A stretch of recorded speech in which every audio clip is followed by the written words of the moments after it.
Hello. আজকে নিয়ে এসেছি একটা স্যানিটাইজ ব্লগ নিয়ে।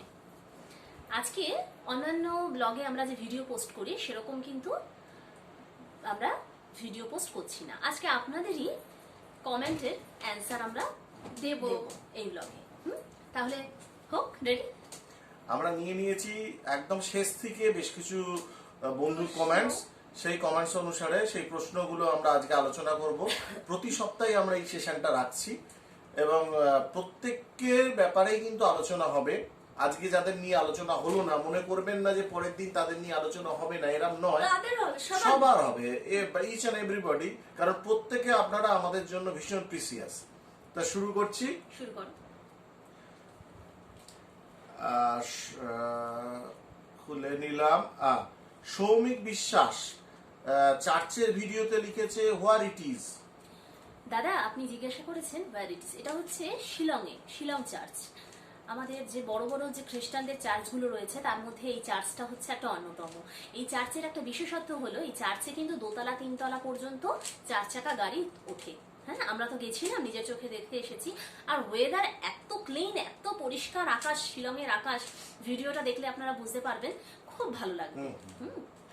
শাশ্বতী মুখোপাধ্যায় সরকার লিখেছে দিদির ভিডিওটাতে মনটা ভরে গেল ঠাকুমাকে দেখে, ভালো থেকো ঠাকুমা। শাশ্বতী তুমি বলেছো দিদির, আর তুমি তো জানোই আগের বছরই এই মাসে এরকম হয়েছিল, এই মে মাসেই। দিদির প্রতি প্রণাম জানিয়ে, দিদির আশীর্বাদ নিয়েই আমরা শুরু করেছি। আর কি, চলতে তো হবেই, ওনার আশীর্বাদ রয়েছে আমাদের সাথে। তুমিও ভালো থেকো। পরিচয় করা পর্বে যেটা ছিল সেটাতে দেবাশিস রায় লিখেছে যে ভালো হয়েছে, আরো নতুন কিছু আশা করছি। দাদা, হ্যাঁ দাদা বলেছো, দাদা অনেকেই কমেন্ট দাও, হ্যাঁ তাতে লিখেছো তোমরা যদি এরকম ভাবে দেখো, আমাদেরকে ইন্সপায়ার করো, তাহলে কিন্তু আমরা ভিডিও তৈরি করে দেবো, আগামী দিনেও ভালো ভালো ভিডিও দেবো। হ্যাঁ, যখনই পারবো আমরা দিতে চেষ্টা করবো। ঝুমা রিয়েল লাইফ বলেছে যে বেল বাজিয়ে ফ্রেন্ড হলাম। হ্যাঁ দিদি, তোমার ভিডিও আমি দেখি, হ্যাঁ তোমার মেয়েকে দেখি, তোমার দাদার ছেলেকে দেখি। তুমি খুব সুন্দরভাবে কথা বলে পুরো ব্লগটাকে এত সুন্দরভাবে সাজাও, খুব ভালো লাগে। সাথে থেকো, দেখো আমাদের ব্লগ। আচ্ছা, সুস্মিতা চক্রবর্তী বলেছে শাশুড়ি বৌমা এপিসোডে বসে বসে খেলে সুবিধা হতো। কি বলবে দিদি? হ্যাঁ সুস্মিতা, ফুচকা খাওয়ার কম্পিটিশন। হ্যাঁ ফুচকা খাওয়ার কম্পিটিশন, ঠিক বলেছে মোহর। হ্যাঁ, সেটা হচ্ছে প্রবলেমটা ছিল হচ্ছে আমার শাশুড়ি মার কোমরে একটু ব্যথা হওয়াতে মাই বললেন যে দাঁড়িয়ে করো। হ্যাঁ, যদি এরপর সুযোগ সুবিধা হয় বসে করব, একজন দাঁড়িয়ে একজন বসে, সেক্ষেত্রে একটা অসুবিধা হবে। এই জন্য দুজনে একই রকম ভাবে স্টাইলে করাটাই বেটার।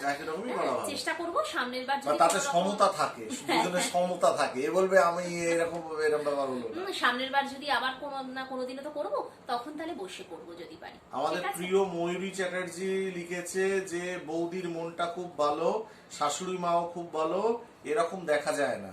হ্যাঁ ময়ূরী, তুমি সুদূর বহরমপুর থেকে দেখো, হ্যাঁ খুব ভালো লাগলো। হ্যাঁ, তোমার বাড়ির লোকেদেরও বলবে, তোমার আত্মীয় স্বজনদেরও বলবে, হ্যাঁ দেখতে। আর তুমি বলেছো যে শাশুড়ি বৌমার রিলেশনটা ভালো। দেখো, প্রত্যেক ঘরে ঘরেই শাশুড়ি বৌমার মধ্যে রিলেশন কিছু ক্ষেত্রে খারাপ হয়, কিছু ক্ষেত্রে ভালো হয়। নিজের মায়ের মতনই, নিজের মাকে ছেড়ে একটা মেয়ে বিয়ের পরে শ্বশুর বাড়িতে আসে, সেক্ষেত্রে রিলেশন দেখো নিজের মায়ের মতন তো কখনোই হয় না, নিজের মায়ের মতন কেউ হয় না, কিন্তু হ্যাঁ সেই জায়গাটা অনেকটাই তৈরি হয়ে যায়। মা, শাশুড়ি মাও আমার খুবই চেষ্টা করে মায়ের স্থান নিতে, আমিও তাকে দিতে চেষ্টা করি। রিলেশনটা এখনো পর্যন্ত ভালো রয়েছে, ঈশ্বরের কাছে চাই যেন সামনের দিনেও আমাদের রিলেশনটা এরকমই থাকুক। শিখা চক্রবর্তী 100 সেলিব্রেশন এপিসোডে লিখেছে যে আমরা আরো নতুন ভিডিও দেখতে চাই। হ্যাঁ বলেছো আরো নতুন ভিডিও দেখতে চাও, নিশ্চয়ই নতুন নতুন আইডিয়া নিয়ে আসবো। তাতে এটা নিয়ে আরো চিন্তা করতে হবে, আরো ভাবনা করতে হবে, সেই সময়টা দিতে হবে। সেই সময়টা দিতে পারলে পরে আমাদের মাথা থেকে নানান রকম বুদ্ধি বেরোলে পরে নিশ্চয়ই অবশ্যই দেব। আচ্ছা, অচিন্ত বিশ্বাস লিখেছেন খাবারের তলাশ ভিডিওটাতে এই সেশনটা দারুণ, কিন্তু আর এই সেশনের ভিডিও দেখছি না কেন? কোনটা? ওই খাবারের? হ্যাঁ হ্যাঁ হ্যাঁ দাদা, আসলে কেন দিচ্ছি না কেন বলুন তো, আমরা যেখানে যাচ্ছি সেখানে গিয়ে নিজেরা খাচ্ছি, হ্যাঁ তারপর যদি সেটা ভালো লাগে তাহলে কিন্তু আপনাদের কাছে সেটা আমরা শেয়ার করছি।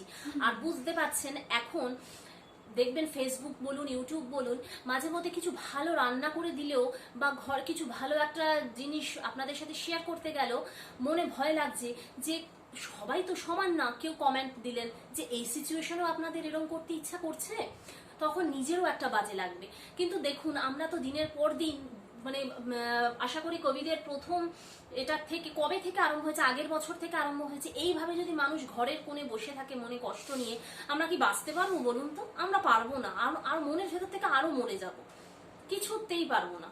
সেহেতু আমরা চাইছি মনের মানে খুবই মানে ভালো কিছু দেওয়ার, কিন্তু মনে আবার ভয়ও লাগে মাঝে মধ্যে যে অডিয়েন্সরা কি ভাববেন, হ্যাঁ, যে এই সিচুয়েশনেও এরকম করছেন। কিন্তু পারছি না, সব রকম চিন্তা করেই মনের মধ্যে একটা দ্বিধাদ্বন্দ্ব থেকে এইরকম। তবু বলছেন যখন নিশ্চয়ই দেওয়ার চেষ্টা করবো। কুক লাইক সুপার সেফ হ্যাঁ, উনি দিদি। লিখেছেন যে কালের কবলে মহাকালকে বলেছেন খুব সুন্দর। মিঠুন পাল কালের কবলে মহাকালকে বলেছেন যে তেরে সুপারচি ওখানটা একটু বলে নি আমি। দিদি রান্না করো, রান্নাগুলো দাও, খুব ভালো লাগে আমার, এত সুন্দর রান্নাগুলো দাও নিজের মন থেকে। এর আগের দিনকে দেখলাম একটা দিয়েছো আইসক্রিমের, কি সুন্দর প্রিপারেশনটা দিয়েছো, দেখি খুব ভালো লাগলো। হ্যাঁ, তুমি যে এত সুন্দর সুন্দর রান্নার পদগুলো দাও, খুব আমরা ইন্সপায়ার্ড হয়, আমরা বাড়িতে করে খাইও। তোমার ব্লগটা দেখি। আচ্ছা, কালের কবলে মহাকালে মিঠুন পাল লিখেছে তেরে সামনে হে ঝুকা মেরে সর পর হাত রাখনা তেরা। এটা তো তোমাকেই বলতে হবে, তোমার উপর কবিতা করেছে, ব্লগটা এই তুমি আমার উপরে করেছিলে। নয়, আমার উপরে কারণ নয়। ব্লগটা তো তুমি করেছিলে। হ্যাঁ, আমি করেছিলাম। এটা এমন একটি ব্লগ যেটা হচ্ছে একটি পুরনো শিব মন্দির, যেটা ভীষণভাবে জরাজীর্ণ ছিল, কিন্তু পুরো বট গাছটা শিব মন্দিরটাকে এমন ভাবে আঁকড়ে রেখে দিয়েছে যে মনে হচ্ছে বট গাছের কোটরের মধ্যে শিব মন্দিরটা পুরো ঢুকে গেছে, বোঝা যাচ্ছে না। অসাধারণ এক দৃশ্য। আপনারা আমাদের ব্লকে যদি কেউ না দেখে থাকেন সেটা দেখতে পারেন, ভীষণ ভীষণ ভালো। হ্যাঁ, দারুণ। হ্যাঁ, মিঠুনকে বলি, মিঠুন এইভাবে থাকো সঙ্গে, খুব ভালো লাগছে। আচ্ছা, সুজিত চক্রবর্তীও লিখেছেন কালের কবলে মহাকালকে দারুণ পুরনো মন্দির। আমি বুঝতে পেরেছি যে উনি এই মন্দিরের ব্যাপারটা বুঝতে পেরেছেন এবং ভীষণভাবে ফিল করেছেন, করে আমাদের করেছেন। আমি করব, ওনাকে অনুরোধ করব আমাদের সঙ্গে যেন সবসময় থাকেন। উনি আমাদের ভালো থাকবেন, উনি আমাদের সবসময় সঙ্গে আছেন, মাথার উপরে আছেন, এটা আমাদের কাছে অনেক বড় পাওনা। আচ্ছা, দেবশ্রী ধর আর অনুপমা চক্রবর্তী এর এই পরিচয় করিয়ে দিতে এলাম ভিডিওতে, দুজনেই কমেন্ট দিয়েছেন। হ্যাঁ, তোমাকে বলছি, তুমি আমার ব্লগের প্রথম দিন থেকে কিন্তু কমেন্ট দিচ্ছ, আমি সেটা লক্ষ্য করেছি। প্রতিটা ভিডিওতে তুমি ইন্সপায়ার করো আমাকে, একদম যেটা বলছি। হ্যাঁ, তুমি ভালো থেকো, সুস্থ থেকো, পরিবারের সবাইকে দেখে রেখো। আর আমি যে ভিডিওগুলো দিচ্ছি ভালো লাগলে অবশ্যই কমেন্ট দিও। আর তোমাদেরও বলছি, অডিয়েন্সদের সবাইকেই বলছি, এমনকি দেবশ্রী ধর যে আর কি দিয়েছো, সেও আমার বন্ধুর মতনই বন্ধুই, তাকেও বলছি যে মাথার থেকে কোনো বুদ্ধি এলে নিশ্চয়ই দেবে, কমেন্টে লিখবে, ফোন নাম্বার চাইলে ফোন নাম্বার তো দিতেই পারি, ফোন করবে। হ্যাঁ, এটা সম্পূর্ণই অনুপমা চক্রবর্তীও একই জিনিসই লিখেছে, দুজনেই লিখেছে অল দা বেস্ট, খুব সুন্দর। আচ্ছা, ইছাপুর পরমানন্দ ওয়েলফেয়ার সোসাইটি, ইছাপুর থেকে দিয়েছে। হ্যাঁ, ইছাপুর থেকে উনি দিয়েছেন। এটা বোধহয় সোসাইটি কোনো একটা। হ্যাঁ, উনি ইছাপুর পরমানন্দ সোসাইটি, ওনারা খুব বড় একটি সোসাইটি। এটা আমাদের কাছে অনেক বড় পাওনা যে এরকম একটা সোসাইটি যে আমাদের ব্লগটা দেখছে, এই অল্প সময় আমরা আরম্ভ করেছি, হ্যাঁ, আমাদেরকে যে দেখছে, এটাই অনেক বড় পাওনা। ব্যাস, তারপর কমেন্ট দিয়েছেন আপনারা। মোহরের ভিডিওটাতে লিখেছে যে খুব সুন্দর মোহর। আমার কোন ভিডিওটা? তুই যেটাতে ক্যাপ ফাটাচ্ছিলি। আচ্ছা, অদিতি সান্যাল একটা প্রশ্ন করেছে, আজকের ক্ষেত্রে এটাই অদিতি সান্যাল এটাই আজকের প্রশ্ন উত্তরে লাস্ট প্রশ্ন হিসেবে নিচ্ছি। এর পরবর্তীকালে বাকি গুলোর ক্ষেত্রে আবার আমরা নেব। সেটা লিখেছে যে আপনাদের বিয়েটা অ্যারেঞ্জ ম্যারেজ না লাভ ম্যারেজ? না, অদিতি বললে তাই তো? হ্যাঁ, না অদিতি, আমাদের বিয়েটা অ্যারেঞ্জ ম্যারেজ, বাড়ি থেকে দেখে শুনে সব ব্যবস্থা করা হয়েছে। তবে হ্যাঁ, একটা কথা ঠিক, এই যে বন্ডিংটা দেখছো, এই বন্ডিংটা হয়তো বিয়ের আগেই তৈরি হয়েছিল। অ্যারেঞ্জ ম্যারেজ হলেও আমরা বিয়ের আগে কিন্তু দেখে শুনে নিয়েছি। দেখে শুনে নিয়েছি মানে কি, আমার মাইন্ডের সাথে ওর মাইন্ডের ম্যাচ খেয়েছে কিনা। দেখো পরবর্তীকালে সংসার করতে গেলে তো কিছু স্বামী স্ত্রী কেন, সব রিলেশনেই একটা কিছু না কিছু হয়, কিন্তু একটা মেন ম্যাচ যেখানে সেটা আছে কিনা সেটা কিন্তু আমরা বিয়ের আগে দেখে নিয়েছিলাম, কথা বলে নিয়েছিলাম। সেক্ষেত্রে অ্যারেঞ্জ ম্যারেজ, বাট লাভও কিছুটা ছিল, এই জন্যই বিয়ে পর্যন্ত এগিয়েছে। আর আমাদের সন্তান উপাসনা চক্রবর্তী। সেই সময় যা ফোনে বিশাল খরচা হতো, দুজনেরই হতো। ঠিক আছে, আজকের এখানে শেষ করছি। মোহর কিছু বলতে চায়, মোহর বলবে। আমার একটাই কথা বলা হচ্ছে, যদি সাবস্ক্রাইব না করে থাকো সাবস্ক্রাইব করো। জোরে বলো একটুখানি। যদি সাবস্ক্রাইব না করে থাকো তাড়াতাড়ি সাবস্ক্রাইব করো, বেল আইকনটা বাজাও।